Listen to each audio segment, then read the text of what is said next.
Good morning guys. तपाईँहरू चाहिँ के गर्नुहुँदैछ? ब्रेकफास्ट कि खानु भएन? म चाहिँ सब्जी बनाउन आँटेको है।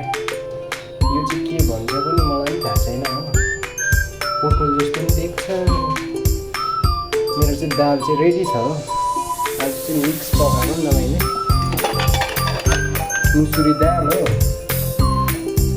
मुसुरी दाल पहेँली दाल पकाएको नि त गाइस। मिसाएर पकाएको, यही पनि मिसाएर पकाएको सब्जी।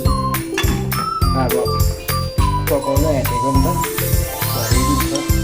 अदुवा लसुनको पेस्ट पनि छ गाइस है। अब के गर्नु होइन, यस्तै हुँदो रहेछ त। बिहानै उठ्यो, किचनमा पस्यो, त्यही नै भइसक्यो काम मेरो।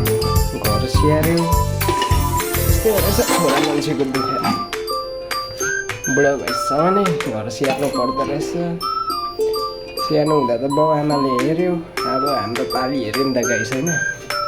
के गर्नु, यस्तै छ नि। भात त पाक्यो मेरो। अब लन्च पनि ब्रेकफास्ट पनि एकैचोटि। लन्चमा त चिया र बिस्कुट खायो कि टोस्ट। तपाईँहरूले चाहिँ के खानुभयो होला गाइस हो। म चाहिँ सब्जी पकाउन आँटेकै अब यस्तै छ हो। के गर्नु,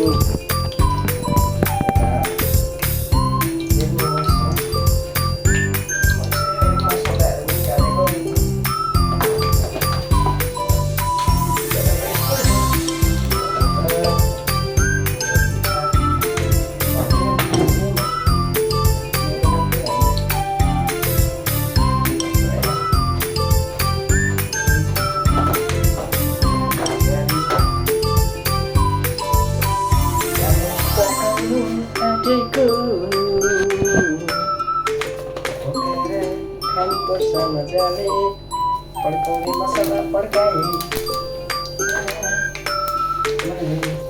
मेरो आमाले चाहिँ सबै काम सिकाइरहेको छ। लकडाउनमा छोडेर जाँदाखेरि जानेको थिएन मैले। मेरो साथीले सिकाएकै मलाई। भातहरू सब्जी पुरा सफा भन्छ त्यसको नाम चाहिँ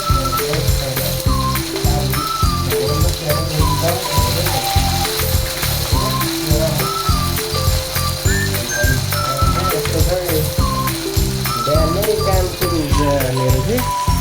के भन्नु, अब यहाँ पाक्दैछ, चलाउनु पर्छ। यस्तै छ है किचनको काम चाहिँ मेरो। अहिले सफा गर्नु पर्छ। सानो किचन छ, त्यो टिक्कै परेको। कलरहरू पनि गर्नुपर्ने छ अब दसैँभन्दा अगाडि नै। पैसाले पुग्यो भने तपाईँहरू पनि राम्ररी खानुहोस्। यति नै भन्दै तपाईँको दिनहरू पनि राम्रो होस्। पानीहरू पनि पर्दैछ, राम्रो बस्नु, स्टे सेफ हो। अन्त चलाउने खोज्दैछु म चाहिँ। सब्जी चलाउनु पऱ्यो नि त होइन। त्यस्तै छ म चाहिँ। मैले चाहिँ केही जान्थेन, साथीले सिकाउँथ्यो सबै खाना पकाउनु। मेरो आमा 2 इयर्स चाहिँ लकडाउनमा बस्यो नि त गाइस। त्यतिखेर म केही जान्थेन है, आलु टास्नु पनि जान्थेन है। अहिले चाहिँ म सबै पकाइदिन्छु। त्यति साह्रो खतरा भएको छु। आपा र मेरो लागि यो चाहिँ ब्रेकफास्ट हो।